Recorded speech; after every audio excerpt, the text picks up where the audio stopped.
ఊర్లో ఎవరైనా సరే బీఎస్పీ జెండా పట్టుకుంటే మాలా మాదిగోల పార్టీరా అనే కాన్సెప్ట్లో చాలా మంది ఉంటారు. మాలా మాదిగోల పార్టీ కావచ్చు, ఈ పార్టీ అని చెప్పి ఎందుకు ఫిక్స్ అయింది? ఈ దేశంలో కులం ఇంకా చచ్చిపోలే, కులం బతికే ఉంది. ఇంకా కేసీఆర్ వెల్మనే కదా, ఎందుకు అట్టలేరు వెల్మల పార్టీ అని? రేవంత్ రెడ్డి రెడ్డే కదా, ఎందుకు రెడ్డుల పార్టీ అట్టలేరు?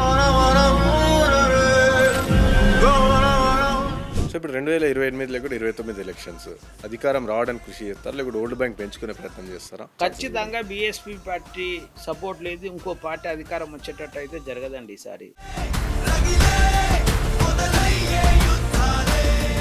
ఇప్పటి వరకు కాంగ్రెస్ తెలంగాణ ఇచ్చిందని కాంగ్రెస్కి అవకాశం ఇచ్చారు తెలంగాణ ప్రజలు. టీఆర్ఎస్ బీఆర్ఎస్ ఈ తెలంగాణ కోసం పోరాటం చేయడం వాళ్ళకి ఇచ్చారు. బీజేపీలు కూడా మద్దతు చేసిరని వాళ్ళకు కూడా కొంచెం అవకాశం ఇచ్చారు. బీఎస్పీ కూడా 36 ఎంపీలు ఇచ్చింది కదా.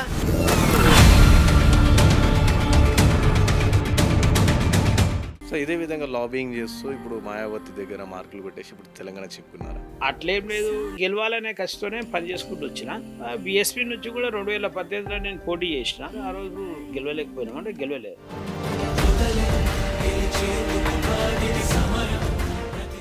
మీకు అనిపించింది అంటే ఆర్ఎస్ ప్రవీణ్ కుమార్ సార్ ఉన్నప్పుడు మీరు కూడా బీఎస్పీలో ఉండే కాబట్టి అప్పుడు ఆ వేవ్, ఆ ఉత్సాహం, ఊపు చూస్తే కంప్లీట్గా నెక్స్ట్ ఎలక్షన్ టైంలో ఒకవేళ బీఎస్పీ ఇన్ని సీట్లనే గెలుచుకుంటుండొచ్చు, డిసైడింగ్ ఫ్యాక్టర్లు ఉంటుంది అని చెప్పేసి అంత ఊపు వచ్చిన సడన్గా గ్రాఫ్ కంప్లీట్గా పడిపోయింది. ఏమైంది అంటే ఒక మూమెంట్ అంతా గమనించినా కొద్దిగా, అంటే ప్రవీణ్ కుమార్ ఇమేజ్ని చూసుకొని, డీజీపీ పోస్ట్ చూసుకొని,